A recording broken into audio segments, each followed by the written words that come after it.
Gil, I got to tell you something. He's actually kind of cool. We're friends now. Like, you fucking traitor, bro.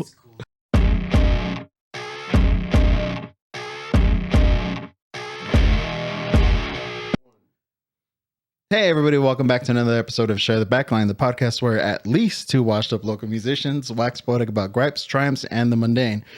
I'm your host, O'Brien. And Beardley.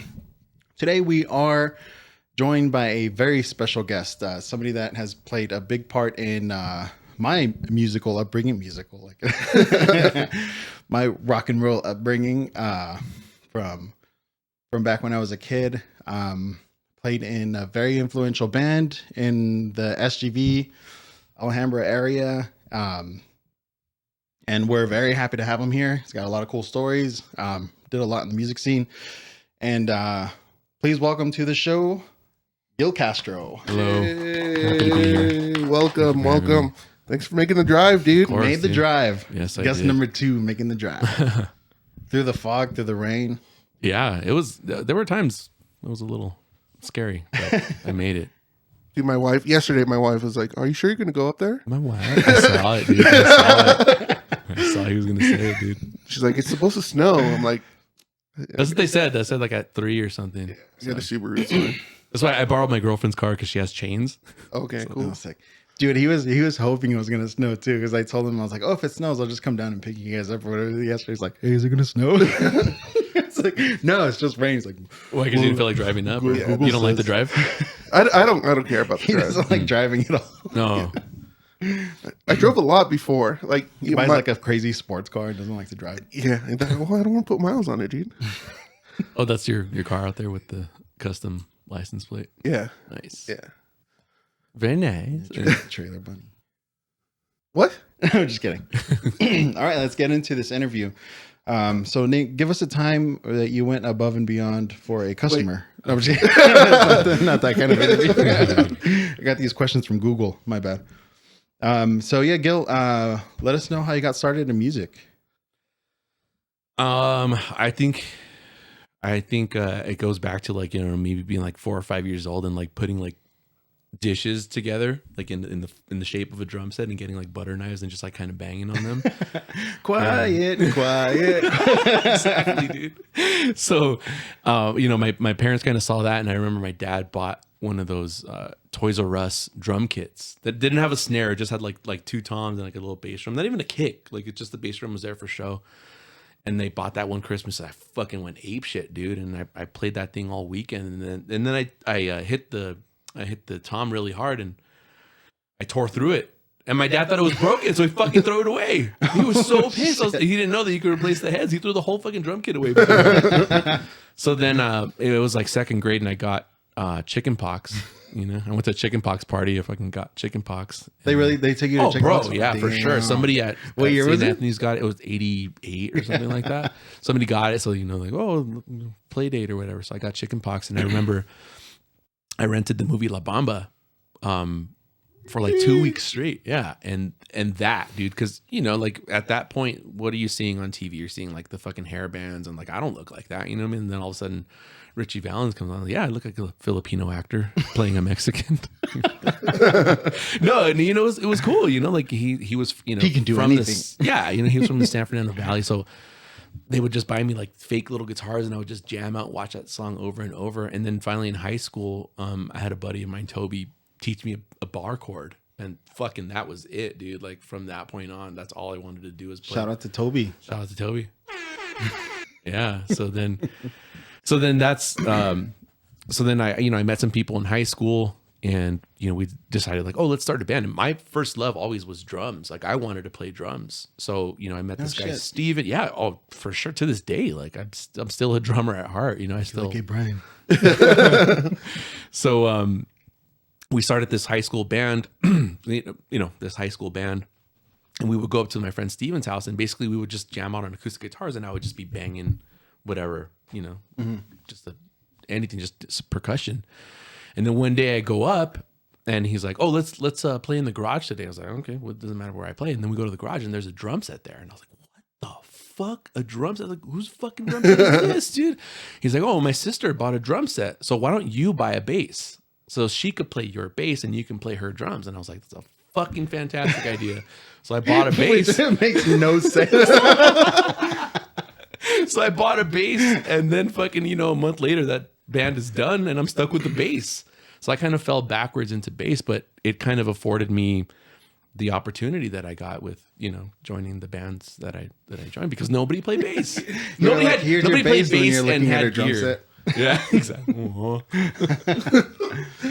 But yeah, that's how I got into playing music. Dude, when you brought up starting in a high school band, I don't know if I ever told you this, but the first time I had the seed planted where I could be in a band, like we're regular dudes. I don't know where in my childlike mind where I thought music came from, or like who was playing the instruments, or what the instruments even were. Yeah. But my sister Priscilla, shout out to Priscilla. Oh, Either or. That was fat fingered. Sorry. she started going to Keppel. She's 2 years older than me, so I was still in like 7th or 8th grade. And she brought home a VHS tape. And on there it was the Mark Keppel talent show. Oh God. And I guess somebody took a camcorder and recorded everything. All over their shoulder, big old camcorder. Yeah. Well, I had to fit a fucking VHS in there. And I don't know if you were playing, but there was a band playing Damn It. And I remember, I think Brian was on drums. My Brian? Yeah. Drummer Yeah. Brian? Brian Gomez. Shout out to Brian Gomez. I'll let you do it next time. Oh, it's all good. I'm pretending. Yeah. I think it was because my dad worked with his mom, remember? Yeah. I do remember that. And he saw the video and he was like, look, he's like, he's not like other drummers. They don't play like the whole drum set. They just stay right here. He's like, he's using the whole drum set or whatever. Yeah. And then there was like clips of you. I think you had like probably had your bass or a guitar on or whatever, and you had a fucking mustache, a high school mustache. Oh yeah, so definitely high school, but I don't remember playing Damn It. I don't even know if it was senior year. I know that we played, but the song that we played was the Descendants song Hope. Hope. That's what we played. We played Hope, and I sang with my mustache and guitar. I think that was the first time I heard Hope too. Yeah. Yeah. So it's kind of like it was like Inception. We were playing a cover of a cover of a cover, because I think we were playing the Sublime version of the song. But it was the first time I was like, you know these guys? I was like, these are like friends of yours or whatever. I was like, oh, so you go into high school and then you can do shit like this. Like you can.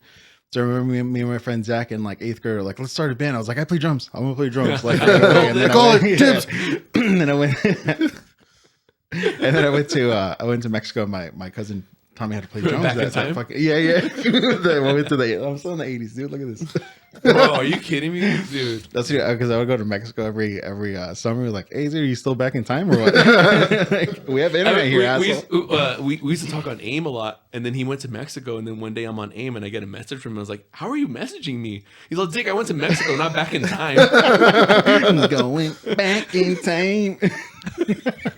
I still make that joke. My friend went to Mexico. I was like, hey, do you have internet there? I was genuinely surprised when you messaged me. I really didn't know that they were. You know what electricity is? Yeah, for real. But yeah, high school. Yeah, so that was the first time I was like, it's fucking possible. Yeah, Like, this is where music comes from. that's Fucking kids with weird teenage mustaches. exactly, bro. Dude, I think like if you're a guy, like you have to have a mustache in high school. Oh yeah, for sure. Dude. Like my Yeah. senior picture, I have like this giant, well, not giant, but like a big old mustache. But see, when I met Brian, or the guy who became our drummer, when I met Brian, I was a senior, he was a freshman, and he had the mustache at the same time that I had the mustache. And then he had like those like ant bangs, you know what I mean? Oh my god! Yeah. And Yeah. dude, he was like clueless. Like he had a Pantera shirt, like the army shorts, and then the Doc Marten boots, and then he Like had the this rest of his thing. head was shaved, Yeah, right? yeah, And just then except it for was the little just the bangs? antlers. And I was like, dude, it was like clueless. Like, oh, he's a project. We got to make him a project. Then I found out he played drums, and it was like, it's over. We're snagging him. And that's when we started playing me, him, and Slug. So we would just go to Brian's garage and we just do like Blink covers or like assorted jelly beans, like this, whatever the stuff that we were kind of into at that time. That was like our first like band, you know what I mean? I was actually playing the bass and stuff like that. So So besides like the high school like talent show and everything, did you play any more shows with this band? No. So then, well, I guess it's kind of, so I guess I'll just talk about how that led into, into Bottom Line and whatnot. So it was me, Brian, who I was going to school with, and then my friend Slug. Slug was on guitar, and we would just jam out and just, play covers and stuff. And I guess, we called ourselves a band. We never played any shows. But then Brian was a skater too. So he played in a band and he would skate. So he met like people from like other high schools. And then he happened to meet Hector and Richard while he was skating. And they were in this band called Bottom Line. And they were like, established, I guess you could call it, because they were like playing shows and stuff like that. So he'd be like, "Oh, I met this band Bottom Line." I was like, "Oh, that's awesome. Like, I hope I can meet them one day too," And then they fucking stole him. They fucking stole our drummer, and it was like that was it. Like that for me, like that was it. Like I was like done. I was like going to like PCC, and I was like, okay, well, I guess I'm just gonna focus on my studies. Like I'm done playing music and stuff. So I would see that Brian had started playing shows. I was like, damn, that's cool. Like I wish I could have done that or whatever. And then a couple months later, I get a phone call on my Zach Morris big old brick cell phone. I was like one of the first people to have a fucking cell phone in our area. And I can pull a antenna out. Yeah, I'm on top of my car and shit trying to get signal. And he calls me and he's like, "Hey, you still have that bass?" And I was like, "Yeah, dude." So he's like, "Yeah, we kicked out our bass player." And I was like, "Are you asking me to try out for this?" He's like, "Yeah." I was like, "Holy shit!" Like, so I was so excited because, like, to me, they were like a band. You know what I mean? So yeah, I went, I learned the songs, and then they were like, "Okay, cool. Like, you're in the band." So I was like, "Holy fuck!" So then that became my priority because to me, I think like success was, I remember going to like Tower Records in West Covina, and they would always have the flyers for the local shows. And me, like what I always wanted is like one day my band is gonna be on that fucking flyer. Like that was me dreaming big, you know what I mean? Mm-hmm. So getting into Bottom Line was like, holy fuck, like like the next time I'm gonna we made be a on flyer, one of those flyers. Yeah, dude. Yeah. So that was like my first kind of taste of actually kind of being in a band, and it was crazy. We're playing our first show.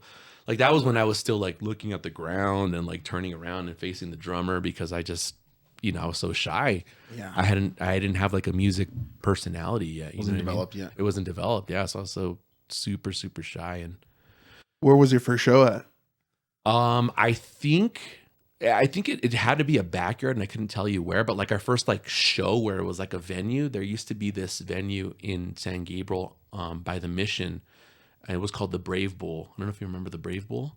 It was down the street from where the Equator ended up being later. Mm-hmm. I think it's like a Asian restaurant there now or something like that. But that was our first show, like with the stage and with lights, and like that was like, oh my God, like I have arrived. You know what I mean? Like, yeah, that was like my first taste of like a real actual show. Dude, it's crazy. Like, I hear a bunch of people like, oh yeah, my first show was like a backyard. My first show ever, like playing in the band, writing my own music ever, was at Chain Reaction. What the dude? Go straight into it, bro. Yeah. You know how hard I worked to get into Chain Reaction, bro? Dude, honestly, dude, like we did the pay to play thing at Chain Reaction. Yeah. I mean, that's how we got it. We paid to play, but still, like first. But even then, they were always booked. Like, yeah, you couldn't get on a fucking show. First show ever was at Chain Reaction. Pay to play, dude. Pay to play. We did a bunch of pay to play. So, after Bottom Line, I think there was a band in San Diego named Bottom Line. So I think we had to like change our name. So then Hector came up with Running Late, and then we went into the studio. Yeah, we went into the studio and then we recorded a cassette demo, like a legit cassette demo. And then shout out to what's his name, Eric Valdez, for posting that. Yeah, so he posted that. He posted our old albums and stuff, our old Running Late stuff, which is crazy because like you kind of forget like what kind of impact you had. So I'd go to the YouTube and I'd see the comments, and they're recent comments, like 8 months ago, and it's like, oh my God, thank you for posting this. I've been looking for this for years. And it's like, bro, it's 2022. Like we broke up in 2006 and people are still looking for us. Like it's kind of why we're doing this, dude. Yeah, no, honestly, dude, like seriously, like that's why I think what you guys are doing with this podcast is so important, and what Eric is doing with with his No Snappers is really important, because I think like people measure success differently. Mm-hmm. I didn't end up with commercial success. I didn't end up, a millionaire, a rock star, but going back to like my teenage days, I remember going to a show at the Roxy and watching this ska band, the Hippos, play. And there was an opening act, and they were called Unleaded Plus. I'll never forget it. And they were good. They were a good little ska band, local, I'm sure. Never heard of them. So then they finished playing, and then we're waiting for the Hippos to play. And so I go use the restroom, and the guy in front of me at the urinal was the singer of Unleaded Plus. And I was like starstruck. Like, he passed me by, and I was like, God, like, what the hell? I go back to my group of friends, and I'm like, dude, you'll never guess who I was peeing next to. The singer of Unleaded Plus. And it's like, you'll never guess whose dick I looked at. Peter gazing. But it's like, like, you hit him with the nice watch. To me, he was on the stage at the Roxy, so to me, he was a rock star. I mean, that band probably showed up in like 4 different Honda Civics, ranging from 92 to 97, right? And they probably all 100%. Went home to their parents' basement or their room at their parents' house. But to me, they were rock stars, because they were on that stage. You know what I mean? So later on, when I got into the band and I had that moderate success where people were recognizing us and asking us for autographs and for pictures and stuff, and one of the things that really stands out to me is my mom gave one of our CDs to a coworker who had a son that was like 10 or 11 years old, and he got really, really into the CD. So he's like, can you please take me to go watch them play? So she took him to one of our shows at the Knitting Factory. So after the show, I made it a point to go hang out with him, because she was like, oh, he really likes your band. So I go and I sign his thing and stuff. And then my mom pulls me aside, and she's like, oh, I want to tell you something. She's like, when they first got here, there was a limo in front of the Knitting Factory. And that kid goes, is that the limo they came in? So it's, so sweet. Yeah. So it's like, we didn't have that commercial success, but, we impacted people. People looked at us the way I looked at that band Unleaded Plus. Like, Gil is a rock star. Light the Sky is a legit band. Yeah. Running Late's a legit band. So that's why it's cool that you guys are doing this, because celebrating kind of the unsung heroes. You know what I mean? Yeah, for sure. It's exactly what it is. It was like when I told Erica, like, when we were kids, I was like, that's what like Running Late and LDS, and I think it was probably like that show was. I had a flyer for it too. The Scroats, LDS, Running Late. And seeing that, I was like, oh shit, LDS. Like, and I saw them in a bunch of different flyers. Like, these guys are fucking. You guys are sick. But yeah, it was one of those, like, I didn't think like I would ever be one of those. LDS. With the rest of the us 800. Dude, honestly, there were like 800 people that I've kind of put that together after having Eric. Yeah, you mentioned Slug, and he was like, what? Slug? Yeah, you'll hear that name a lot probably on this episode. But yeah, it's like it's just kind of measured by where you're at the time. Yeah. I mean, even Eric. Eric was a singer of LDS before I even got into a band. So one time we're riding in Slug's van. So I told you we're going to hear Slug's van. We're riding in Slug's van, and he goes, oh, there's Eric from LDS. And he pulled over and he picked him up. And I was like, oh my God, like, we just picked up Eric from LDS. And then I went to my first Warped Tour, and I ran into Eric, and I was like, hey, you're Eric, huh? He's like, oh, yeah. Uh-huh. I was like, from LDS, right? He's like, yeah. He's all excited. I was like, oh, we picked you up in Slug's van. He's like, oh, I thought you were a fan of my band or something. Sorry to disappoint. Speaking of, hey, there's Eric from LDS. Do you remember when you? I know what you're gonna ask. Yes, I do remember. So what he's gonna say is, me and him, we honestly, dude, like, we were super close and stuff. So we would, go to the movies, we'd hang out, go to Costco, get the cardiac combo. But Eric, back in the day, he was very like rockabilly. Like, he had like the platform leopard shoes, and you know what I mean? He's very much into it. I could see it. After Medium, I could see it. Like with the pompadour and everything. So I'd always make fun of him. And at that time, there was a movie in the theaters called Deuces Wild, and it was all about like kind of that era. And me and O'Brien went to go watch Spider-Man, which was playing in the theater next door. So we're there. And I don't think you knew Eric at the time, right? No, that was, so it was like, when you said it was Eric, I was like, yeah, so he was like all starstruck. Like, what? That's Eric? So he's all starstruck. Meanwhile, I go, yo, Eric, hey, Deuces Wild is playing in the next theater, bro. And he's like, did you just burn the guy from LDS? He wanted to look back to see who said it, but then he just sat down really fast. And I was just like, oh my God, I couldn't believe he was there. And I couldn't believe the opportunity for that joke. Oh my God, dude. I was quick with it, dude. I was way quick with it. But we went, it was like an early showing. I was like, bye mom, Gil's gonna pick me up and take me to school. And then we just went to the movies. I can imagine being like your parents being like, what the hell is this mustached man doing picking you up, taking you to school? Show me on the doll where he touched you. Bye mom, we're going to school. And we go get the McRib because the McRib was back. The McRib. It's still back every December, dude. Right around your birthday, by the way. It's a sign. I don't know why you gave up meat. Do you remember? So you get and there was another sign of success was having your own website. Oh, and yeah. then I remember by my senior year, I think it was my senior or junior, it might have been my junior year, but I had a computer class for my like 5th or 6th period, and you guys had a message board on there. So I couldn't like access AIM or anything, but I can access your message board. Yeah. And then you would check it every day at a certain time when I was in that I was class. constantly on the message board, dude, refreshing it. Yeah, dude. Come on. And nothing else to do, bro. It's 2001. Like, hey, Costco or what? Yeah. I would walk out of school and then you'd be parking like where the parents park and you're just like waving at me. Ferris Bueller, that shit. Oh. Do you have a kiss for daddy? And we'd just drive around and be idiots. Yeah. But that was cool because like no cell phones back then. We would just drive around to, we would go to like James's house and see whose cars were out there. Go to Mike's house because everybody lived right there. See whose cars were there. You, Bubba, and Greg lived on the same street. Yeah. Yeah. That was a street to be on, man. Vince too. Yeah. So Yeah, we just drive it's around, crazy look how for, we look would- for cars in the parking lot. or in Yeah, the it's driveway. crazy like how little we did, but how entertaining it was. Yeah. You know, now we have everything at our fingertips, and I'm fucking bored. You know, like it's so crazy. My daughter came out to me and my wife the other night. She's like, I'm bored. It's like, you're 5, dude. Like, How do you know what that word means? yeah, Oh, it's overstimulation. It's instant I'm bored. gratification. You know what I mean? That's why I trip out. Like now, like music is so crazy. Like now you can have an artist have like 5 hits in the Billboard Top 100 at the same time, and then now you listen to a song, you like it, and you're done with it in like 24 hours, dude. Like that's crazy. Where back in the day, a song used to be number 1 for like 3 months, dude. Like, Yeah. that was like not unheard of. Like 3-4 months. Like that's insane, dude. Yeah, he would be top of the chart for like 6 months or some shit, like or at least top 5, Yeah, dude. top 10.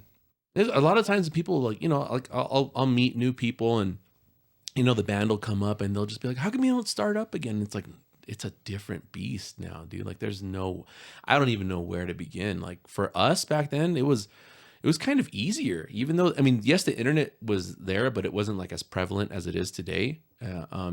So it was like a lot of like guerrilla marketing. So it was just us like, making flyers, burning CDs and saying, okay, well, Coheed's playing over here at the Knitting Factory and then Taking Back Sunday's playing over here at Chain Reaction. So you guys take a handful and you guys go to that show, we'll go to this show. And it was just like schmoozing, meeting people, handing people CDs. And that's how we did it. That's how we, gained our success. Now I have no idea where to even start. Because if somebody hands you a CD right now, what the fuck are you going to do with it, You want to hear some fire music? Yeah. Sure. Yeah, I think now it's probably easier to just give somebody a flash drive. Like, hey, like, because you could custom make flash drives too, like print your logo on it. Like, Yeah. We did. We were talking about PogChamp, fucking Ryan. How when me and him would like spend all night just like fucking thinking of new ways to market or whatever, and then we came up with the idea to burn CDs. He's like, I can get CDs really cheap. So instead of flyers, we would put a song for every band that, even if we didn't know the band, we would put a song on the CD. Be like, oh, all these bands are playing or whatever. So instead of a CD, then we got it like to where it was enhanced. So you would put the CD in your laptop and like a little website would pop up. Oh shit. And like you could click on, see pictures and I'm stuff. all impressed and in then- 2022 about that. Yeah, this is like 2023. 2022. Fuck. Sorry. 2023. Yeah, but we I mean, there was one cracking a cough, dude. Dang, DDP. There was one show in particular, and it was our showcase, like for the major labels when we had that manager, Chris Baca. Dang, you guys had a manager? Yeah, we did. It was always man. like unfortunately, it was always somebody's girlfriend and like no, manager. like he managed Say Ferris. And Oh, like, shit. He lived like, in the Hollywood Hills. Huh? yeah, Remember he we drove had by his like, house he had once? money, and yeah, so well, that's a different story to get into. But like that, our first and only really like major label showcase. It was a different story altogether. it was at the Troubadour, and it was on a Monday night. That's industry night at the Troubadour. So he put it together, and he called his old contacts, and we're like, well, we need to pack the shit out of this show. So how do we do it? Let's kind of think outside the box. So we did the whole burning of the CDs thing. And then we planned out where we were going to hand the CDs. But then we had Fred in the band at that time. And he was like, well, why don't we do this? Right? Huh? It Sorry? was like his nephew? No. Oh. No, they were no relation. No. Oh. Yeah. So we decided Fred came up with the idea to make these fake Ticketmaster tickets, because the show industry night is free anyway. I think only if you were like anywhere if you were under 21, you had to pay like $5, but over 21 it was free. So it's like, since it's free anyway, let's make these fake Ticketmaster tickets so it looks like you're getting a free ticket to this show. So we did that. We burned, I don't know, like 4,000, dude. Like literally, we said like, if we can get like 10% of what we hand out to come to the show, we'll pack the show. So I remember we were, and I want to say you were with us, but we were at it was acoustic or almost acoustic Christmas. So we were on the off ramp where Universal Studios is at, and just we knew everybody there was there for the show, and we're like, okay, well, let's just give everybody a CD. Jeez. So we handed. They're already in their car. Yeah, they're already in their car giving us a CD test, see if it sticks. So we did that, and it fucking worked, because the day of that show, I know you were at that show for sure. That show, I think the Troubadour capacity is like maybe like 450.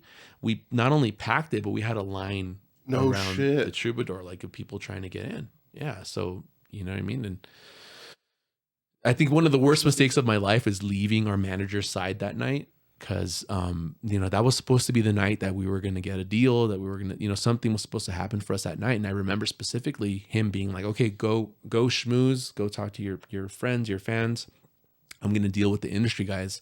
I should have never left his side, because that night we did get offers and he said no to all of them, because he was used to, I remember specifically, he would always brag about it. He said with Say Ferris, he got them a 6-album deal, $650,000 per album, and he gets 20% of everything.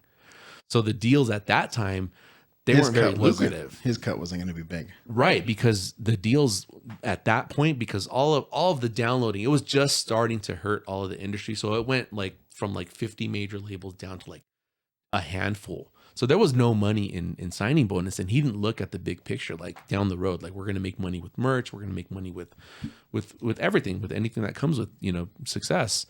And he said no to those offers. So it's like, so after that, it was like, man, I think we hadn't recorded the last album yet, the first and last Light the Sky album.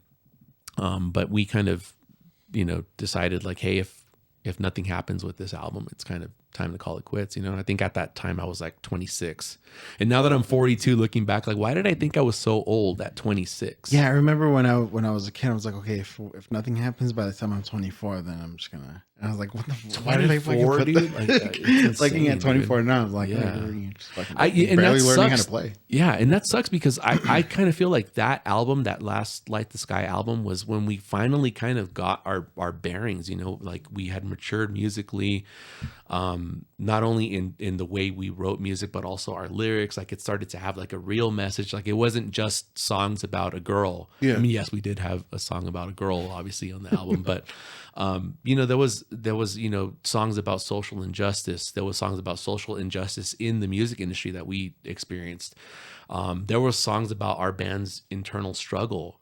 And, so that whole album, like I listen to it and I get emotional listening to it, because I remember, being in that place and writing those songs and hearing it come together and being like, God, I really hope it doesn't end after this. And unfortunately it did, so, to this day, I kind of hear that album and it gets you in the feels, you know what I mean? Yeah. Sorry to be a bummer on this podcast. I'm usually pretty funny, but dude, I think that's the same for a lot of people that, like you said, 24, like if nothing happens, I'm done, because I was the same way, where growing up, I'm like, if I'm gonna have kids, I want to have them by I'm 25, you know, because I want to be able to enjoy them growing up. I don't want to be old, you know, and then I have 3 kids before I'm 33, you know, like all under 5. So I'm like, but it was kind of the same thing. And like, if nothing happens with music, because I started when I was 17, like really, and you know, playing Chain Reaction and everything, and It's all downhill from here. yeah. I know you start at the top. Started from the top. Now we're here. Yeah. So like, you know, my biggest goals was play Chain Reaction. Did that a few times. It's funny. I played Chain Reaction with No Bragging Rights.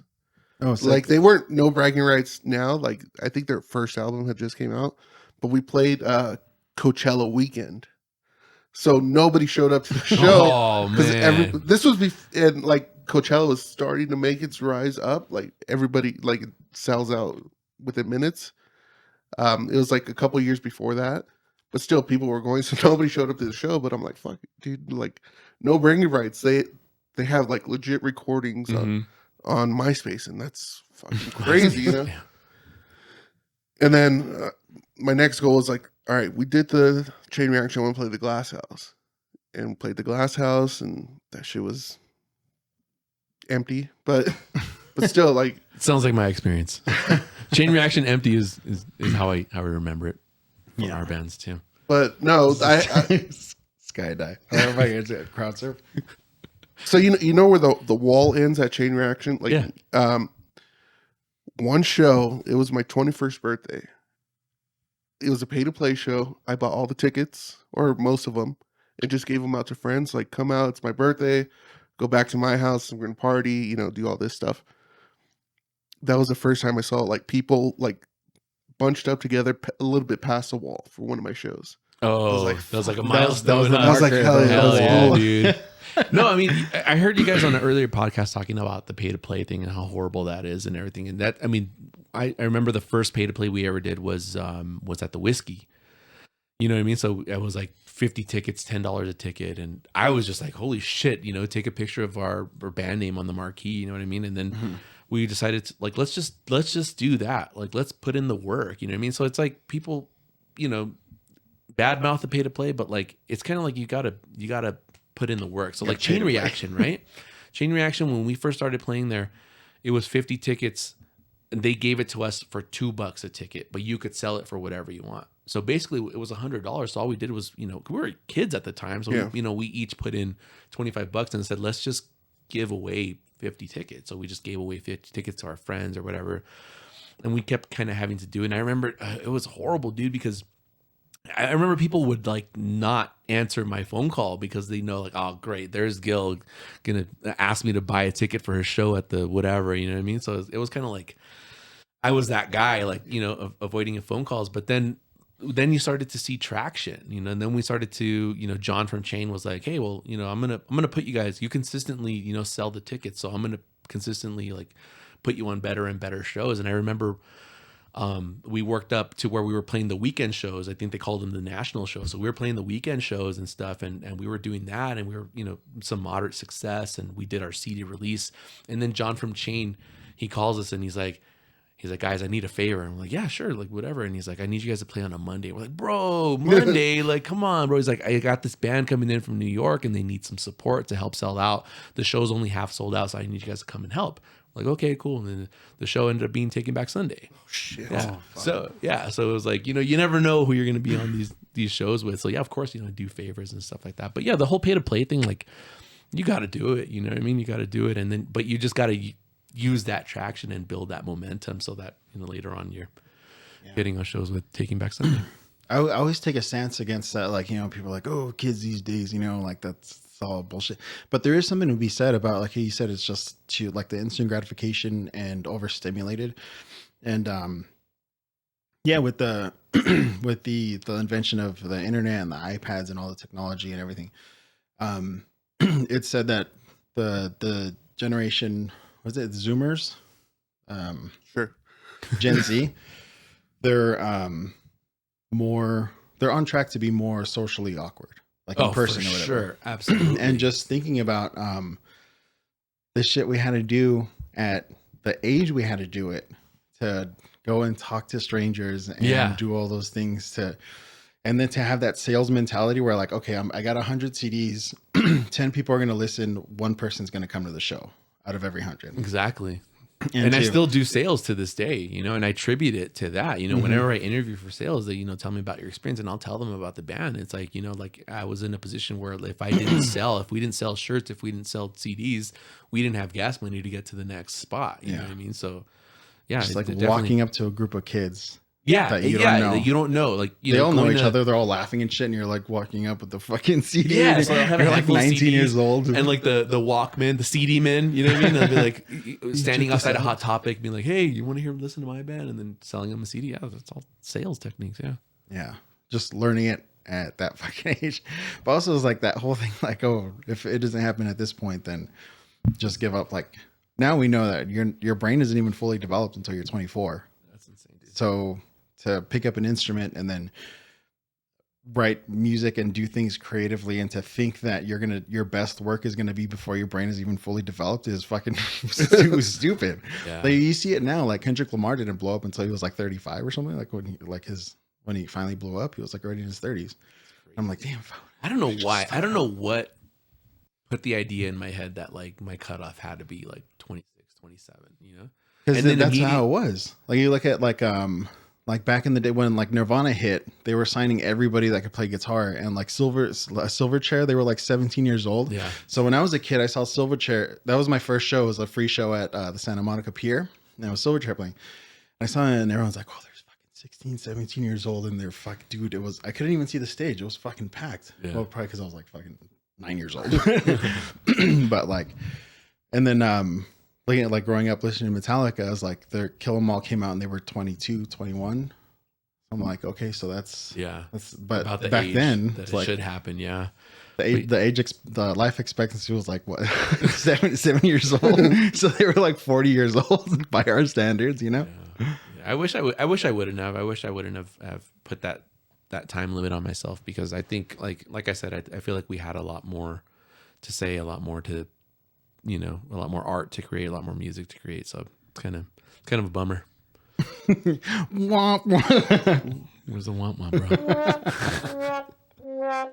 That's like a good, insightful, deep conversation. Womp, womp. So I'm just trying to look this up. I forgot who they were signed to, but like, you know, you're talking about young kids. Do you guys remember the Dares from Whittier? Super young kids, like, and they got signed to, I want to say like Epic or something, like a local band from Whittier, dude. Wasn't there another Whittier band that like was pretty good, like a metal type band? Antagonist was no. They were. I'll never remember the name unless I hear it. But there was a band from Whittier, like a metal band that went on to, you know, Bigger and better. Yeah. God, I'll never remember the name. Yeah, but these, like, I remember seeing these kids. Stereo.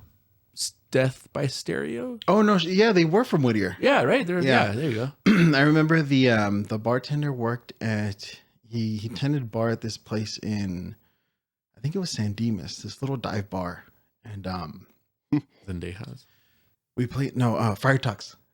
Oh yeah, that's Pomona, wasn't it? Oh, is it Pomona? Yeah. I don't know, somewhere out there. Mm-hmm. Yeah, Fire Tux. I went there when I was working at Guitar Center, and a couple buddies playing at Fire Tux. Yeah. And then somebody's like, "Dude, there's a bar across the street. You could still smoking." That was their claim to fame. Yeah. Yeah, it was like the first cabin you had to ask for a candy dish because you couldn't ask for an ashtray. A candy dish. Dude, I just looked up Death by Stereo. It says they're from Orange County. Lame. That's what the record label wanted them to Yeah, say. Yeah, exactly. Because nobody comes out of Whittier. But yeah, I asked him. I was like, dude, what are you doing? I was like, the piano man. I'm like, what are you doing here? And he's like, you know the songs. He's like, you listen to them, you go to the shows, like, but it doesn't pay the bills. Like, yeah, fucking harsh.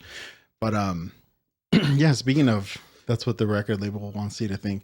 You mentioned that album having songs about like like social injustice, like within the industry. Yeah, I mean, so we're from the San Gabriel Valley, and it was a band that was just made up of all minorities, 3 Mexican guys and a Vietnamese guy, which was the norm in the San Gabriel Valley. But then, we started branching out and playing, further out, and especially in Orange County, we would play shows, house parties and stuff. And we'd show up bringing in our instruments, and, they'd be looking at us like, oh, it's a little late for the garden to be, Yeah. getting tended to. So, and we'd play these shows and we'd have to really like win them over, you know what I mean? And then even Try twice as hard. Exactly. Try twice as hard, write better songs, put on a better show, whatever the case was. And then even within the industry, we had paid our dues, and, we had good music, we had a following. And then we would see these bands that would pop up, and just because they were the skinny, pale, emo hair, like they'd get picked They were up. what you were expecting. Exactly. So that's, the record label was more, looking at, are they marketable, rather than are they talented? Is the music good? So yeah, it was tough, getting passed over a lot. There's actually a song about that. This is the last song on the album that was called Should Have Been Signed Twice, but that's kind of about that, how we didn't fit like the social norm or what the record label was trying to sell, or, so it is what it is. But, I don't know. I would give that album another listen if I were you, and really like pay attention to the lyrics, because that's what I did when he asked me to be on the podcast. I went back and I kind of tried to put myself back in the shoes of, every single recording, like where was I in life? Like, why did we write this song? And then when I went back and listened to that Light the Sky album, I was like, oh my God, dude, like They were all bangers. yeah, I honestly I Yeah, was like in the you- band and I'm biased, but like if you listen to it and the music's good, but if you really like, sit down with the lyrics and everything, and it's like, wow, like they really had something to say, and they really, I'm really, really proud of that album for sure.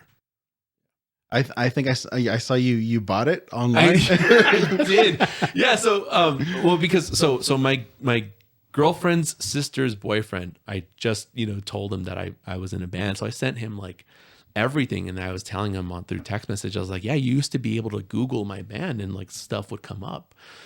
So I did that. So I Googled, and then the first thing that came up was like eBay, that they were selling our CD. I was like, are you kidding me? So I bought it. Nice. I bought it. So I'm hoping to get that soon, because I'm excited. Because my girlfriend was like, It's Google. what if it's yeah, no, for real. What if it's like scratched? What if the CD scratched? Like, I don't really care if the CD scratch. I want the insert. You buy one of those the CD cleaners, remember those? You spin it. Put peanut butter on it or whatever. Yeah. So yeah, I'm excited to see the insert. Like, I want to go back and see all the thank yous. Like, who was I thanking at the time? Who was in my life? Like, what did I have to say at that point and stuff like that. So I'm excited to get that CD and see. We put a lot of work into that CD, man. Like, really a lot of work. Like, not just like recording studio time, not just songwriting, but like the design. Like, what's the design going to be, and what's the message going to be? And we never cared about what the fuck the message was going to be with like the Running Late stuff. It was like, we're a punk band. We're going to write whatever the fuck we write, and that's it. Sing-alongs and shit. Exactly. And then with this one, it was like really like, okay, like let's say something with it. So yeah. I remember that. I remember driving around like in the van and shit, or like in somebody's car, and you guys talking about it, like going to pre-production and stuff, like being out in Hollywood, like buying different strings and instruments and stuff for you guys to figure it out. And you guys, I remember it was different, definitely a different feel. You guys were taking it way seriously. Way more serious. Like, even like let's get our guitars intonated. Like, let's really like try to get this. Like, And then doing sounding. that one song has the fade away where everything else like starts playing lower, and you guys do it live. Yeah, exactly. I remember Hector telling Brian, like, hey, remember when we're recording, like you gotta play soft so everything's like evened out. It wasn't like the fucking Love Juice recording, where he was just gonna like clip everything anyway and use just everyone had that same snare sound. Love Juice, man. That was an experience. That was the first Running Late CD, right? Is that Love Juice? The first Running Late CD was at Love Juice. The first Running Late recording, that cassette, that was actually it was like called like Time Bomb in Laguna Beach. And I remember that was crazy because we were in the recording studio and there was like road cases there. And the guy who recorded it, Cameron Webb, he worked with like all the freaking bands on Epitaph and stuff, right? So I remember there was like road cases, and I had my feet up on a road case. I was just like relaxing, just listening to it. And Cameron turns around, he's like, "Hey, you might want to take your feet off that." And I was like, "Oh, why?" And then I look at it, and it was like stenciled, and it said, What's that band? Social Distortion. Oh shit! Oh fuck! Whoops. So I'm like kind of wiping off Social Fucking little Distortion's road Vans keys. waffle on there. Yeah, dude. You're like, Whoops. shit.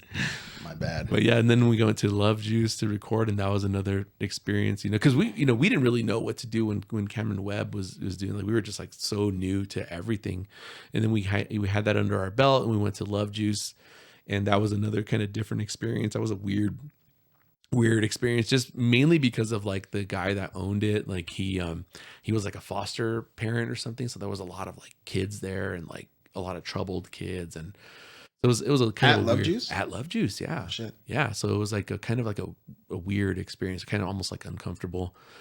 And then after that, You had them wrapping cable and shit.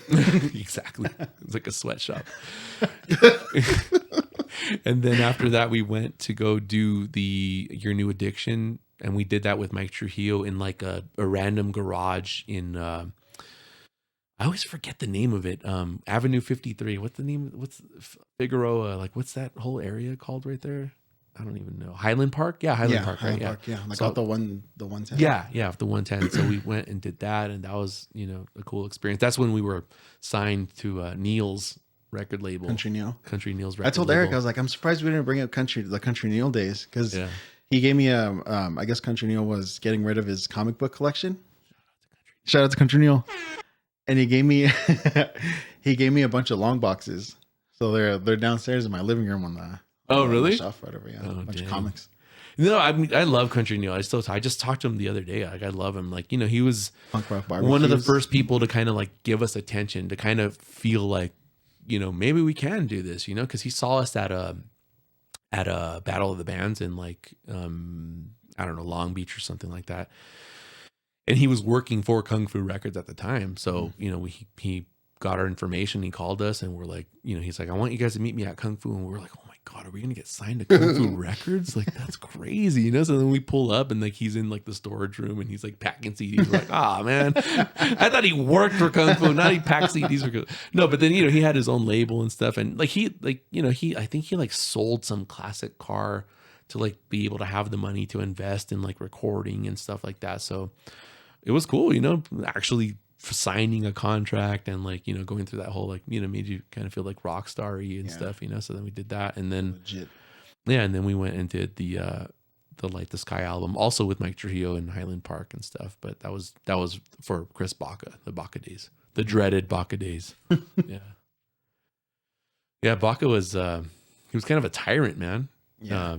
It was the first time where kind of like it almost wasn't fun to be in a band. Yeah, He started made it becoming work. Yeah, I remember that. He really did. It was like punching the clock, because he was all about, marketing you. So he was all about like, let's get the show down. Let's like, even to what we were going to, like the banter, like it wasn't even natural banter. Like when you went to go see us play at the Troubadour, like that was all staged. Like that was us at a lockout for like hours on end for weeks, being like, this is exactly how the show is. Like I felt like a show pony or something, you know what I mean? So it's kind of weird. Baca was having a manager, I think, was a weird experience for me, Mhm. made it work, but it is what it is. You live and you learn. Coming from hand-drawn flyers and shit.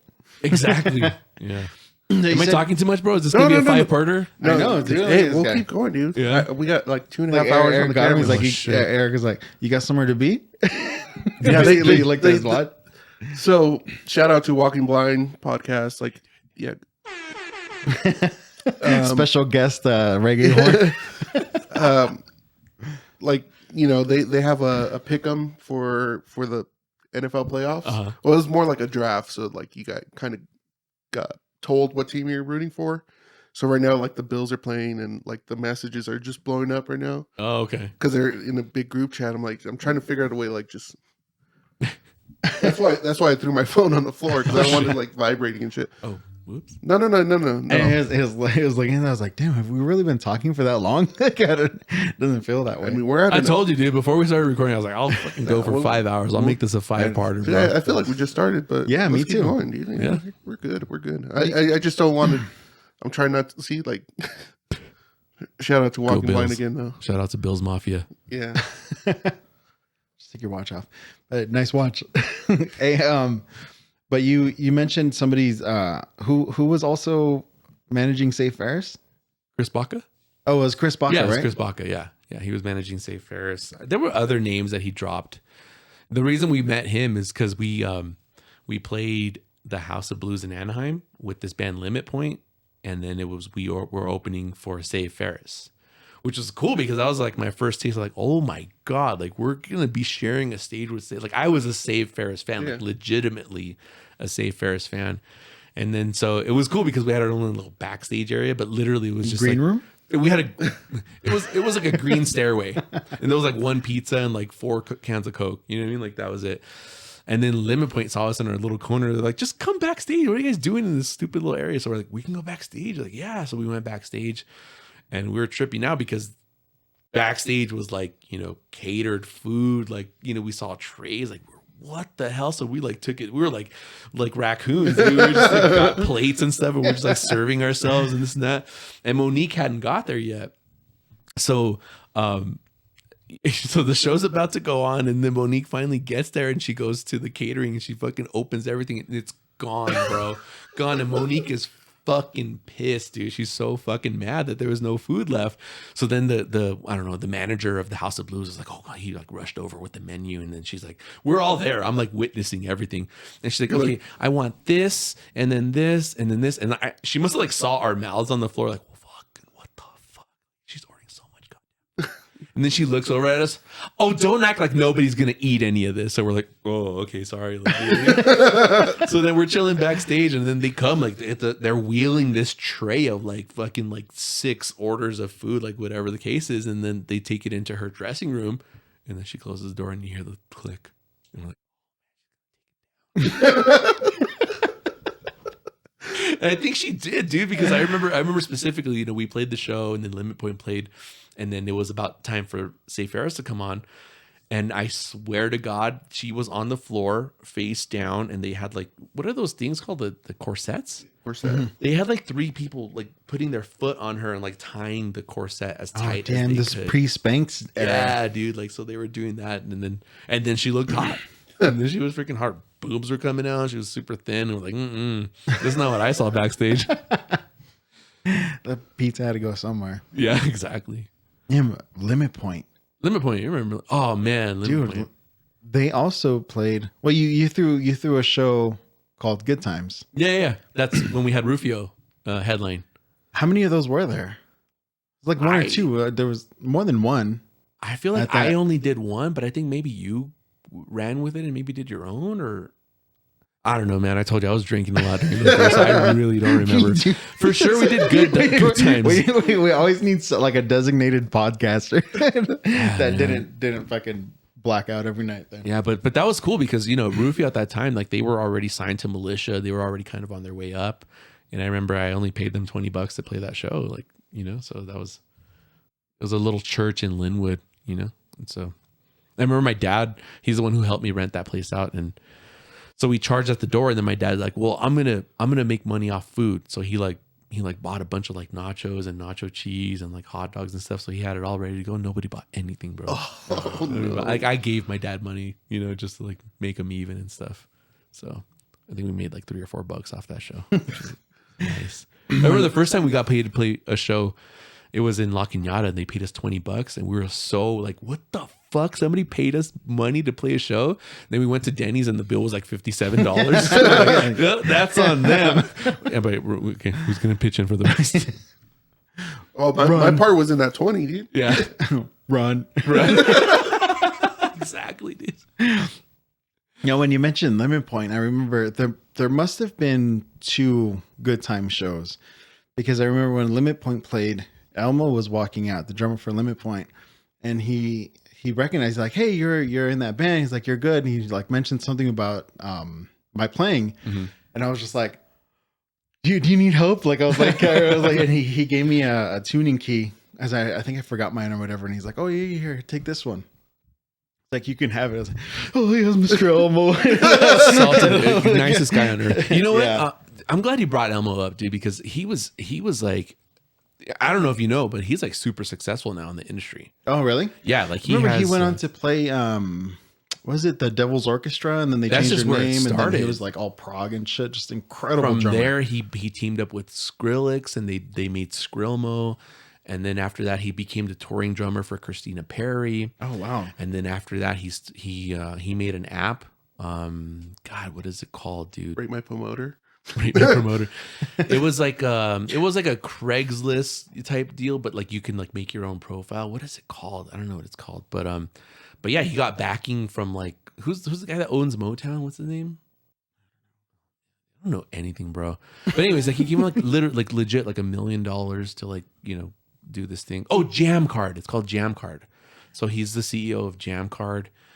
He's doing, and That's awesome, dude. I knew he was gonna make it It because was like anybody that could who deserved it, because he was fucking super cool, like friendly, easy to talk to, and he worked his fucking ass exactly. off. That's the fucking He key was point. every time you could see him like 1 week, and then the next week he was better already. He was a better drummer. While we were in the parking lot before the show drinking and chasing tail, this guy was with his like practice pad, like doing his paradiddles, like he was like stretching and this and that. We used to look at him like, what are you doing, bro? Like go grab a Bud Ice, bro. Like what are you doing? But he ended up being the one that out of all of us like really did something with it because he put had in that the work. mentality. Yeah. Fucking grinding nonstop. I'm still grinding, dude. Like I still have him on social media and stuff, and like he's doing, But like, a he's super cool all dude. over the world. Like it's like, dude, like it couldn't have happened to someone better. Like, Yeah, you know what I more mean? deserving. Shout out to Elmo. You love to see it. Shout out to Alma. Am I hired? We'll send him this clip. Send Send us money. Sponsor us. Sponsor this podcast. Please. Shout out our podcast so your followers can see us. No, yeah, super fucking cool, dude. Like it was that, like he started getting like super flashy and shit. Well, that's what happens when you practice, Yeah. right? Like, because there was a lot of drummers back then. I don't, but like there was a certain era where everybody wanted to like play flashy, but then they kind of sucked. They're playing like suffered, but he like fucking. that was me. I'm being dead serious. I went back and listened, like I said, in preparation for this. I went back and listened, and then Brian gave me a bass. So I plugged in the bass, and I was like, let me see if I can learn these songs, like if they were going to be that hard. And then after like one listen, I learned, I was like, oh man, I really wasn't that good at bass, huh? I learned every single song in like 5 minutes. Like wasn't that good at bass. It was about your stage presence. It was about the presence and the bass flipping and Yeah. yeah. And giving people CDs and convincing them to come to the show. Do you remember when I hit Fred with my bass? Yeah. Oh my God. So, when He was a little firecracker sometimes, huh? He was a little. oh man, that's another. Well, have me back on. I want to talk about Fred for days, dude. So I was like, I had the bass and I was like, doing the boom, just fucking going off and stuff. And we were playing the Legion Hall across the street from the Alhambra Theater or something. I remember it was that show. And then I went back and I hit what I thought was my amp, and I was like, oh fuck, so I kind of like calmed down what I was doing. And then I would see the people in the crowd, their face going from like, yeah, singing the song to like just shock. And I was like, what's going on? So I turned around and I saw Fred with his head down, and he was like literally dripping blood. I had hit him in the head. Right on the forehead. But the most punk rock thing is that he kept going. Like we finished the song, and after the song was done, then he went to the restroom and got some paper towels and stuff. And then we still, after he came back, we finished the set. So that was the most punk rock he ever was. He was him and his punk brother rock. started Burger Lords. Yeah, dude, that's crazy. Well, his dad was always a real famous chef. He had I forget what his Senor Fred, and then there was another big restaurant that he had that was named after the brother. But yeah, he had famous restaurants, and then this guy started Burger Lords. So Yeah. I remember when I was working at the bakery, they became one of our customers. So sometimes I would like send Fred an email, or if he didn't like respond to an email, I'd hit him on Instagram like, "Hey, dude." Oh shit! Hey, you didn't pay us, bro. Yeah, no, legit. Dude. Yeah, So, yeah. shit, fucking Well, because Fred, I was bro. like in charge of like overdues or whatever, and I had like, "Oh, hey, dude, that's a check." My fucking boss is bugging me. Dude, it's funny that when you mentioned Fred, you think about like the behind the scenes of stuff. Like Fred, one of his best friends was this dude that he called Mr. Kim, and Mr. Kim had like a kind of like a maybe like a record label or like a management company or something like that, and he basically produced the first Sailsin demo. So we got to hear that shit before anybody, you know what I mean? Like he just like, what the fuck is this shit? And then all of a sudden like blew up and they blew up. So they blew up before they even had a full band. They didn't have a bass player or nothing. So they booked a show at the Roxy Seosin and they didn't have anybody to play. So they asked us running late to go play as Seosin so that they wouldn't get burned at the Roxy. So we went to the Roxy and we played as Seosin. There were like 7 people in the crowd and stuff, but we played right before we went on, we're like, we're not Seosin, we're actually running late. And then we started playing and stuff. But You're unlocking core memories. yeah, dude, it's crazy. Forgot about that. Even like my brother became a big Anthony Green fan, and I go, my brother doesn't even know like how close I was with Anthony Green because when he was in Seosin, oh God, I hope I don't get you guys sued. He had a problem. Yeah, he had a problem. well, he's come out recently. Oh, okay. So he had a drug problem. Yeah, and so the guys in the band were getting tired of it, and they were on the verge of kicking him out, and he wasn't going to have a place to stay because at the time I think he was staying with Bo. So I remember Fred came up to me because I have Rancho Relaxo. I have that like back room, and he's like, hey man, Anthony needs a place to stay. Do you think he can like come and stay at your room? And I was like thinking like, bro, my mom lives like 20 feet away. I'm gonna take in this. Like, no, dude. And I told Fred, I was like, no, I'm sorry, bro. Like, I'm not gonna fucking take him in. And I was like, Fred, your fucking mom owns like 100 apartments in Glendale. Like, why the fuck didn't you stay there? Because they're all full. So yeah, I remember you told me that they were when they would get paid for the shows, they would only give him $20 or something. Yeah, they would have to limit how much because he was so bad. And then that's like he had a ton of money, but they would. And then that's when he flew back to wherever he's from, Philadelphia or whatever, and then turned his phone off and shit. And then started Circa, right? Mm-hmm. So, yeah. But it's crazy to kind of, I wasn't a part of it, but it's like I kind of know the behind the scenes. You were there, yeah. I know he did recently come out, saying that a lot of like I think Circa went on hiatus too because some stuff started coming back up, but I think now he's sober and stuff. So which is really good because I mean he's a huge talent, dude. I love Anthony Green. Yeah. But yeah, now that Circa's like completely done too, Sounds of Animals Fighting is back, I believe. Oh, really? So he's doing that. Oh, okay. Dude, but hey, going back to it, but when we were young, I saw Seosin with Anthony Green. Oh man, dude, that was. Well, we were at Seosin's first show at Chain Reaction. Yeah. I remember specifically because I had just gotten my plugs and somebody kicked my plugs out, and I never got around to replacing them, so my ear closed. But yeah, that was RIP my plugs. Yeah, I remember it was pretty packed for that one. I'm just kidding. Don't make me do it. But I remember you were the one that told me about the drummer on the recording because they didn't have a drummer, so they got the Slayer touring drummer. Yeah, he was like the drum tech or whatever, and he fucking just like, all right, I'll do it. You know what's crazy? He's the one that recorded them, and then, I forgot.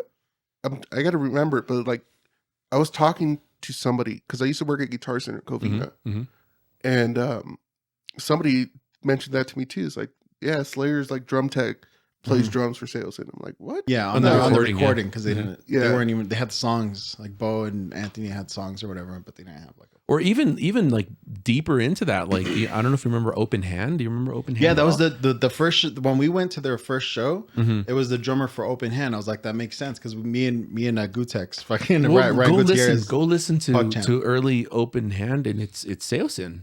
You know what I mean? They're on Spotify too. Yeah, really? Yeah. Oh, wow. Open Hand. I remember I looked them up because I remember Brian was a fucking huge. He showed me Open Hand, and we would go watch him at Chain and stuff. And then I remember one time we for their CD release, we went and we like hung out with them, and then Ryan had them sign our copies of their CDs or whatever. The one where like, you open it up and it's like different layers and stuff. Like cool artwork, dude. Yeah.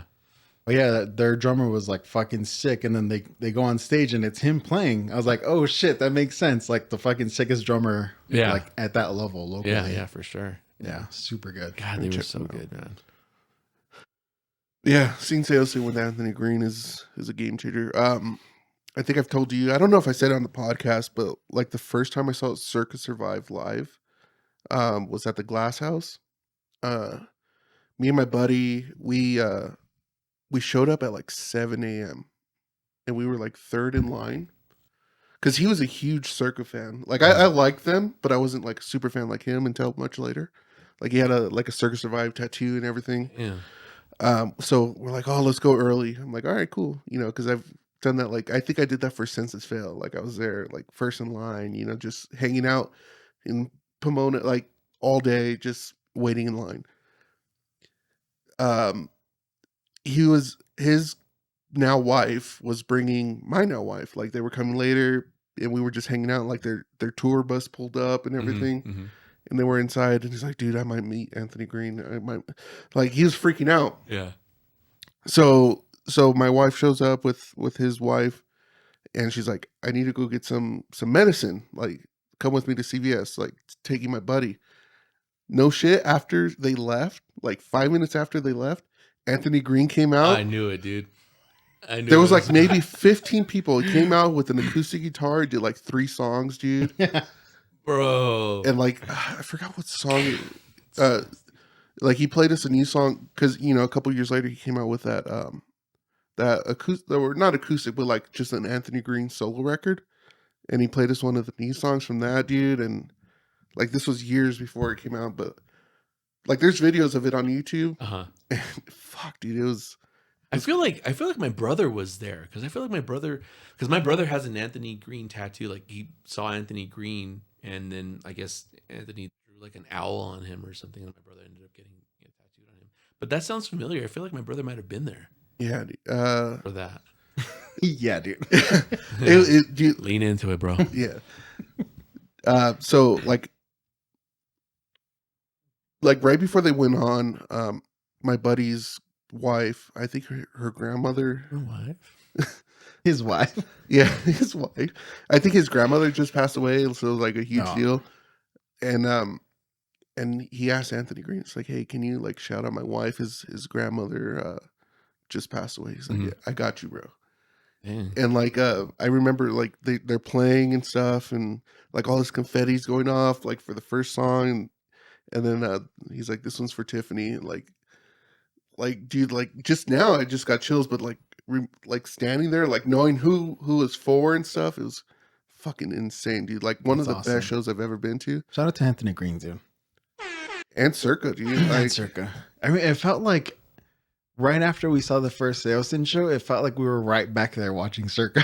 Yeah, exactly, dude. Seriously. Like, damn, like all that drama happened. And I remember now that we were pretty like close to hearing what was going on because of Fred. We knew all the behind the scenes because of Fred. Yeah, it's crazy. It's crazy, like the things that you see. Even like Yellowcard. Like Yellowcard I was just going to ask you about that. Another band that we got put on this show at the Key Club. And it was being filmed for HBO, but we weren't being filmed. It was just Yellowcard being filmed for I don't know what documentary series. So that was the first time we had ever played with Yellowcard, and we made friends with them like right away. Like we traded CDs, exchanged phone numbers and stuff, and you know we fell in love with that album and stuff, and we actually legitimately became friends with them. Like they moved to Yorba Linda, and they had 2 apartments there, and they were all, you know, between all 6 of them or whatever, we were in those apartments, and we'd go. Like I remember they were all like lonely because, you know, they spent Christmas here. All their family was back in Florida, so we, you know, went Christmas night, like hung out with them, watched movies, you know, smoked or whatever, and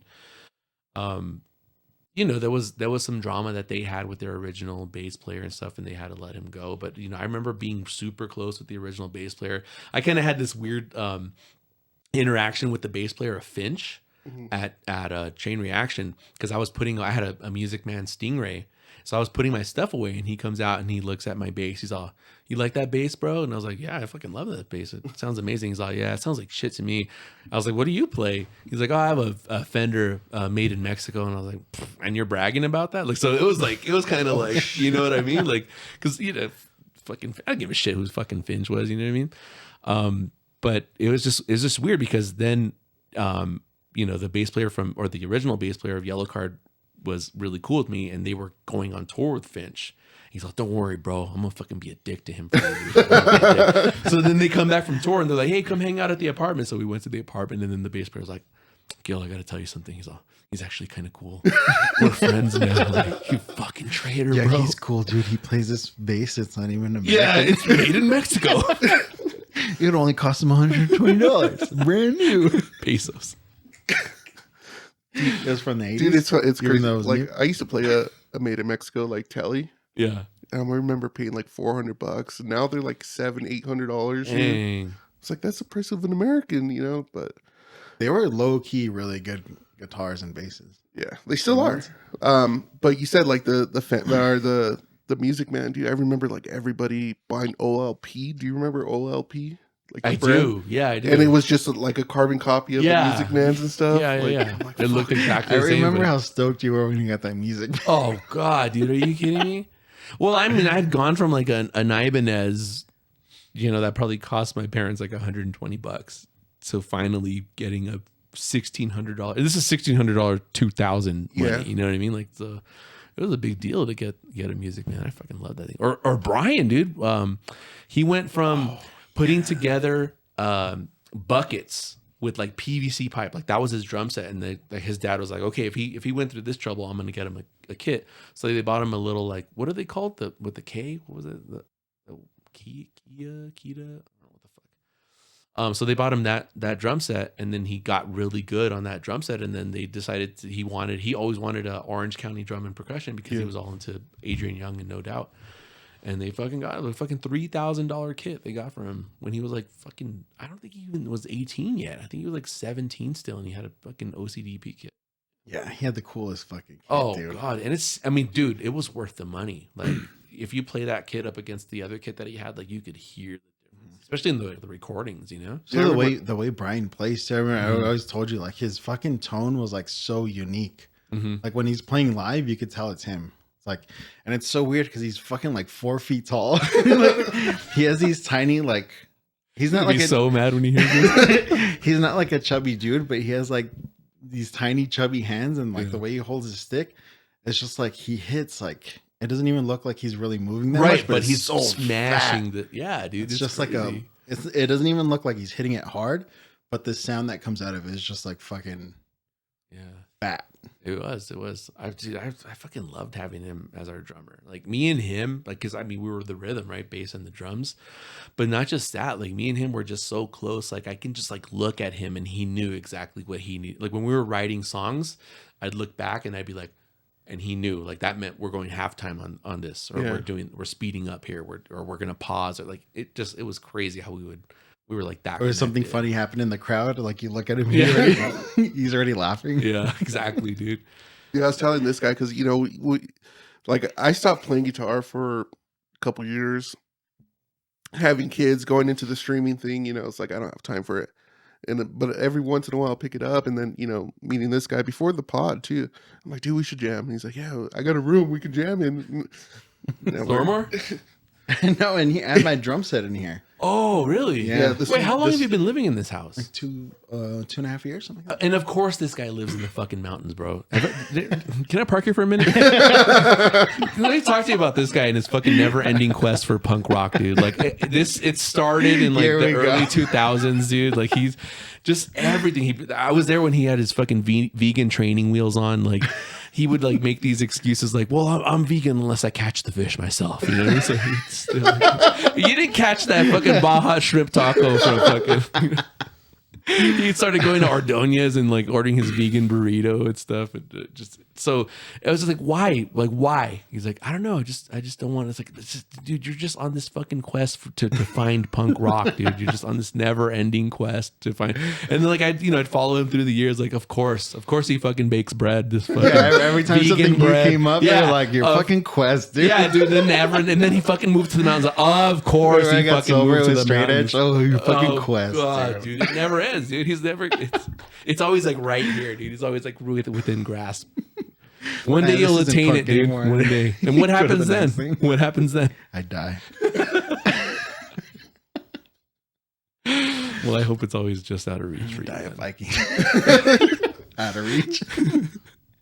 Die of Vikings death. But yeah, we were supposed to jam in this room, so I started looking at gear. I'm like, fuck, gear's changed and it's so expensive now. And then we started doing the podcast. Like I kind of shifted and bought all the gear for this. And I was telling him the other day, I'm like, dude, if we start jamming, what if we like hate each other? It's true. Like, Oh God, for sure. because we spend fucking 8 to 10 hours a day together during the week. Like it's the running joke. I see him more than my wife. You know, especially like we're driving from, you know, from Harupa Valley to Bakersfield, you know, and that alone, that drive time round trip is like 6 hours. Oh yeah. That's not including. Yeah, the only day we don't see each other is Saturday, because then we record on Sundays. So I'm like, what if we start jamming? I hate this guy, dude. Yeah. He's your Bubba. It's Holy always shit. there. He's your Bubba. He's just kind of always been there. Yeah. Yeah, like I can't say that there was people that I hated in my bands, but that's just a fear now. It's like, especially doing this podcast, because I really like doing this podcast. Yeah. I'm like, I don't want to jam with him in case I do hate him. Yeah. We can't get over our musical differences. Yes. That's such a fucking crazy thing to think about, where there's a bunch of young teenage guys or like early 20s guys, and then they're kind of strangers, and then they just decide to start a band and spend so much time together, and how there weren't more like violent deaths, homicide, and scandals. I remember. I mean, shit. there were times where I felt like physically fight all of them. I felt like fucking punching Hector, Richard, Brian, Fred, like everybody, dude. It's. I don't know. Like you said, it's a bunch of testosterone, you know, and you're in closed quarters, especially like, you know, driving long drives, you know, making the drive to Arizona or up north or wherever the hell the show was, and just getting on each other's nerves, you know what I mean? And it was, it's crazy. I'm surprised that it never came down to blows, because I think the most violent act was we were in the recording studio. Hitting Fred with the bass. Yes, that's too. You heard it here first, folks. That was on purpose. It wasn't intentional. He was practicing it. He's just in this bathroom like, Got him. The dummy. Got him. The dummy, if the dummy has the wig, it has the hair like that. Has a target on his face. No, one time we were in the recording studio, and Chris Baca was pissed off at Brian about something, and they were heated. And then fucking Baca told him something and tossed a CD at him, and fucking Brian chucked the fuck out of the CD at him. Like, and Baca was gonna fucking rush him. Like, we had to get in front of Baca. Like, it was crazy. Like, that was the only time there was like an act of violence, but it was in the recording studio too. nice. I would have gotten down, dude. Oh, for sure. Oh, Brian wanted to. Brian, I don't think anybody hated Baca more than Brian did. Really? Yeah.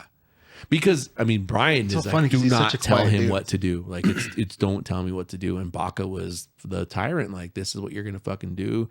I think he was mad at Brian because he showed up late to the recording studio or something. I was gonna say probably Yeah. because Brian was like so chill. He's like, nah. Yeah. Like, no, play it like this. Like, Nah. Why are you late, Brian? Nah. nah. I do imitations of all my ex bandmates. Nice. Oh, speaking of which, so again, in preparation for this, I started listening to the stuff, started learning the stuff on bass, and then Brian, he comes to the house and he sees that I'm listening to it and I'm jamming along, and he's like, "Oh, we should jam. Like, we should like do it," because he has got the drum set. I was like, "Oh, that'd be cool." And then I messaged Hector, our singer who lives in San Fran. I was like, "Dude, like, you know, me and Brian were talking about doing this and blah blah blah." And he's like, "I'd be down. Like, you guys learn the songs. I'll learn the songs up here, and then, you know, you guys can come up to Frisco, or I'll go down to LA." And then we're like, the only missing piece would be Richard Googie. And for whatever reason, he doesn't talk to us, hasn't talked to us in years. Oh, really? Yeah. And it's just weird. I've tried to reach out to him for literal years, and he just does not respond. I don't know what the case is. I don't know if he just doesn't like us, whatever the case is. But that night we got to talking, me and Brian, and he goes, you know, confession, like, whenever I go to the liquor store, like, I can go to 7-Eleven right here, or I can go to this spot right here. I intentionally go to the 88 on San Gabriel and Hellman, because that's where Richard lives, just in hopes of running into him. So I have this conversation with him on Thursday night. On Friday night, I'm out to dinner with my girl. I get a text message from Brian. He's like, "Guess who I ran into?" He ran into Richard. Ran into Richard. I was like, this is crazy. Like, how is this all happening like right around this time? You know what I mean? So I was like, did you mention playing? And he's like, no. He's like, I want to ease into it. So he's like, I exchanged numbers with him. So I'll just, you know. Get him on, dude. Wouldn't that be crazy? What did we talk about last episode? Yeah, I was listening. The reunion shows. The reunion shows. Dude, like, no, not even because we talked about, like, before last episode, we had talked about, like, dude, we should get all these bands, you know, people that still talk to each other. Because I, you know, speaking from experience, there's people I don't talk to because of, you know, whether they didn't like me or like, I have no hatred towards anybody that I was in a band with, but I know there's maybe because I was a little hard on them, you know, because I always wanted music. First of all, hard on. I always wanted music to be my entire life. Like, you know, I want to do something in music or, you know, whatever. So I was maybe pushing a lot of people more than they've been used to, maybe. Like I probably pushed this guy a lot, you know, whether it's at work or for the podcast, and I apologize. That's just the person I am. I don't want to break up. I just go with the flow, dude. Yeah. But he gets back. As long as it's punk rock or in quest thereof. he gets me back by busting my balls a lot. So yeah, but yeah, dude, we want to put on a show. Like we talked about this before the pod too. That'd be crazy. But we're also talking about like how there's been like crazy coincidences happening in the last couple of weeks. Yeah. Like I started fucking with them because like I'll be talking about like the pod and how weird things are happening. And then I'll say something and then there'll be like a bumper sticker or a car or whatever. But then I start fucking with him. I'll be like a car, I'll say like Stater Brothers. And I'll be like, oh, the state of the the Stater Brothers. He'll look at me. I'm like, nah, I made that one up. It's all fabricated. No, but some of them are like legit. Yeah. And then for you to say that he ran into fucking Googie. That's like, crazy, dude. That's insane. But I talked to you about this too, is when like pop punk came back in like a fucking huge way. And I kept telling this guy, like, dude, if you guys get together right now and play shows, it would at least locally fucking blow up, at least for a good time. You know, it'll be fun to get the boys back and see all the kids and stuff like fucking singing along to all those old songs or whatever. And then, you know, for whatever reason, you couldn't get everybody together. I mean, Hector's in fucking He's working in for Frisco Apple now or some shit. Or, yeah, I don't know. He's doing advertising for like a bunch of different companies, but he's up in Frisco. He's doing well. You know what I mean? But I mean, really, what does it take? You know, we just, you know, we can Zoom practice. You know, I've seen that. I saw that during COVID. A lot of bands did the whole Zoom thing and stuff. Yeah, And the latency now you can with the internet connections. It's not that hard. so yeah, I don't know. I mean, I'm not going to sit here and say that there's going to be a Light the Sky reunion, but You heard it here first, folks. share the Light back Sky line. reunion show next week. We'll see you January there. 27th. Big things coming February 14th. 14th. Yeah. Oh, that's our February 14th. Dude, we put on a show because, like, I think what was it, episode 2 or something. He fucking threw out a random date. Yeah, it happened to be Valentine's Day. It was like, oh, we're gonna start jamming February 14th. Big things coming. You know, like Big things coming soon, guys. That'd be cool. But I mean, Fred's still local too. Yeah, yeah. I don't even know if he owns instruments anymore. I think he got into like DJing and stuff. So he might have traded in his guitar for some turntables or something. Dude, speaking of like getting on people's nerves, remember when we went to Arizona? My God, dude. Those are the best and worst trips of all time. Dude, me and Fred got so fucking tight. We bonded over fucking with Hector. And I love Hector. He's a fucking like cool dude. But he just, for whatever reason, he was Fred's target that tour. And he made me his partner. I think Fred wanted to sit in the front, right? Yeah. Are you talking about the straw thing? Hector snaked the front seat. Oh, okay. From him, so he got mad, so he sat all the way in the back and stuff. So he started shooting spitballs at him. Yes, and then we started fighting. Like, I think we made a sign and put it outside of his window. The trucker like followed us to like the next stop, dude. Yeah, he put us. What did the sign say? I don't remember. Yeah, like if it's something stupid, like truckers' butts drive me nuts, or some stupid shit like that.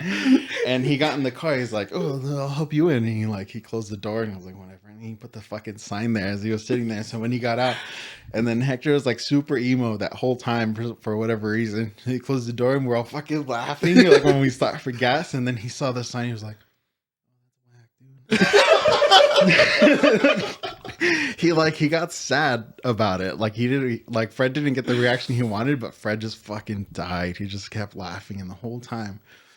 I remember you were telling me about Sonics, because there wasn't a Sonics in California. When you guys said when you found out you're playing Arizona, that was the first thing you're like, "Oh, we can go to Sonics." I was all excited excited for food. Of course, dude. Of fucking course. They're all talking about the show, and you're like, and then like you guys stop talking about it, you're like, all right, so that's Sonic's place, right? I think we ended up eating at In-N-Out. No, we went to Sonic's, didn't we? But they didn't. We got there late, so they weren't doing the roller skates. But the girl walks up to the window, and then Fred's sitting in the back with me. He goes, "Put on your fucking skates!" Dude, you know what? A core memory just popped up of that show. So we took a camcorder and we recorded the whole way. Like all that stuff is probably recorded, like all the stuff that we did to Hector. And then we got to this dude's house. I think his name was like Bubba or something, remember? Mm-hmm. And he had that dog that had the pillow. Oh my god. Yeah, so this dog would like he put a pillow on the ground and then the dog would just start fucking bro, that dog nutted on that pillow like 100 times and we filmed every second of it, right? Before the show, I remember I was sitting there, I was like, what the fuck did I get myself into? Yeah, dude, it was fucking so we had that camera and we had that one fucking tape and we have the dog fucking that pillow for like half an hour, right? And then we got to the show and this guy's filming the show, God. Right? He films it and fucking the thing runs out of tape. We're like the sky. 1, 2, 3, 4.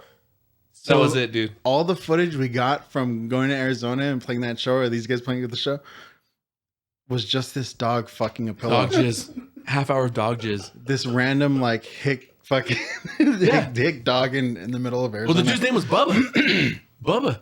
Remember they called Hector Hollywood? No.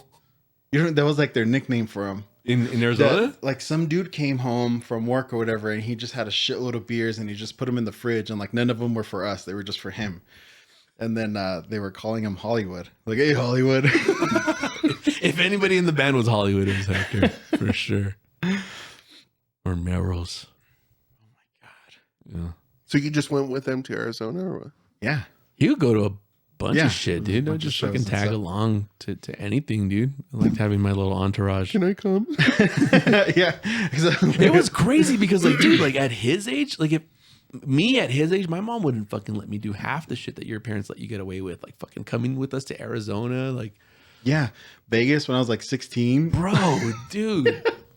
Just fucking get up and leave. Mike would fucking just show up, dude. Like Mike Light fucking would just show up, pick me up. Hey, we're going to Vegas. Like, all right. Oh, like, what else am I gonna do? Like, especially in the summer. But you were like fucking, dude. You were like 10, bro. Like, what were you doing in Vegas, bro? Like arcades, dude. Damn, bumping into the roulette machine and picking fights with it. Yeah, that's crazy.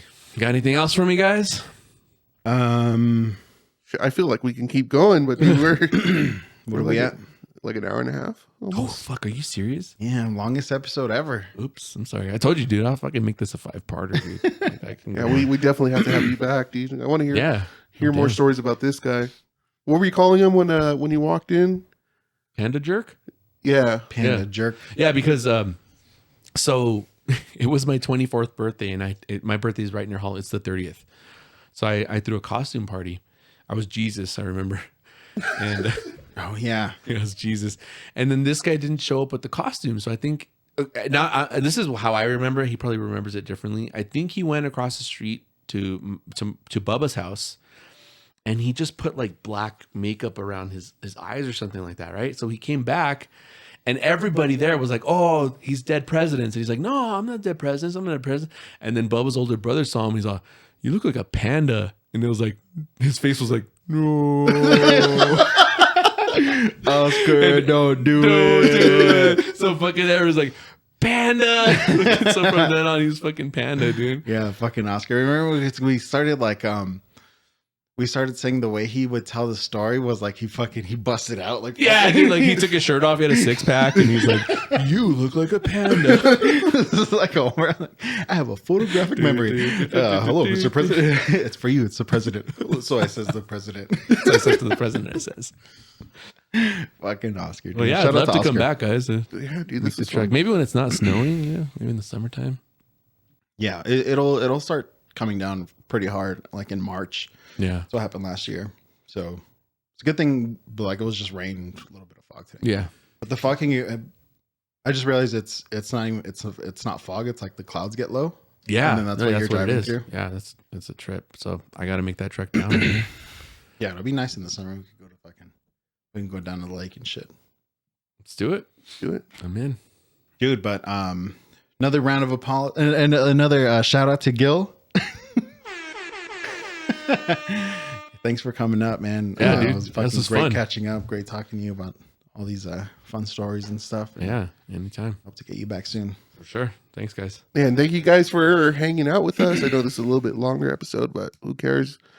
It's not 3 hours long, but We'll get there. yeah, we'll get there when we have.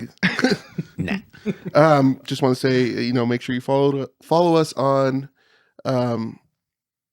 at Share the Backline on Instagram, youtube.com/@ShareTheBackline.